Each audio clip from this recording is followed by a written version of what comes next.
রাধে রাধে। ওম নমো ভগবতে বাসুদেবায়। ওম নমো ভগবতে বাসুদেবায়। ওম নমো ভগবতে বাসুদেবায়।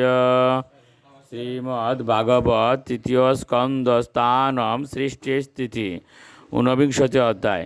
ভগবান কপিলদেব কর্তৃক ভগবত ভক্তির ব্যাখ্যা। শ্লোক 34। এতদ্ ভগবত রূপম ব্রহ্মণ পরম আত্মন পরম প্রধান পুরুষম দৈবম কর্ম বিচেষ্টিতম। অনুবাদ: এই পুরুষ যাকে প্রাপ্ত হওয়া জীবের অবশ্য কর্তব্য, তিনি হচ্ছেন ব্রহ্ম এবং পরমাত্মারূপে পরিচিত পরেশ্বর ভগবানের রূপ। তিনি প্রধান দিব্য পুরুষ এবং তার সমস্ত কার্যকলাপ সর্বতভাবে চিন্ময়। শ্লোক 37।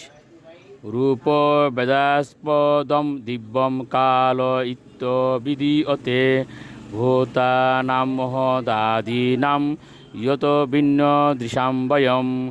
অনুবাদ: বিভিন্ন জড় প্রকাশের রূপান্তর সাধনকারী কাল হচ্ছে পরমেশ্বর ভগবানের আর একটি রূপ। যারা জানে না যে কাল হচ্ছে সেই একই ভগবান, তারা কালের বয়ে ভীত হয়। শ্লোক 38। ইয়ো অন্ত প্রবিশ্য ভূতানি ভূতৈরত্ত কিলাশ্রয় স বিষ্ণুকো অধিযোগ্য অসৌ কাল কলয়তাম প্রভু। অনুবাদ: সমস্ত যজ্ঞের ভোক্তা পরমেশ্বর ভগবান শ্রীবিষ্ণু হচ্ছেন কাল এবং সমস্ত প্রভুর প্রভু। তিনি সকলের হৃদয়ে প্রবেশ করেন। তিনি সকলের আশ্রয় এবং জীবেদের দ্বারা অন্য সমস্ত জীবেদের সংহার করেন। শ্লোক 39। ন চাইস্য কশ্চিৎ দ্বৈতু ন দেশো ন চ বান্ধব আবিশক্তি অপ্রমত্ত অসৌ প্রমত্তম জনম অন্তকৃত। অনুবাদ: কেউই পরমেশ্বর ভগবানের প্রিয় নয় অথবা অপ্রিয় নয়, কেউ তার বন্ধু নয় অথবা শত্রু নয়, কিন্তু যারা তাকে ভুলে যাননি তিনি তাদের অনুপ্রেরণা প্রদান করেন এবং যারা তাকে ভুলে গেছে তিনি তাদের সংহার করেন। শ্লোক 40।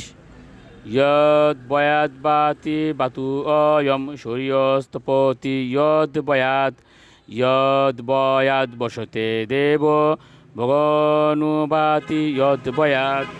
অনুবাদ: পরমেশ্বর ভগবানের ভয়ে বায়ু প্রবাহিত হয়, সূর্য কিরণ বিতরণ করে, ইন্দ্র বাড়ি বর্ষণ করে এবং নক্ষত্রসমূহ দীপ্তি প্রকাশ করে। রাধে রাধে।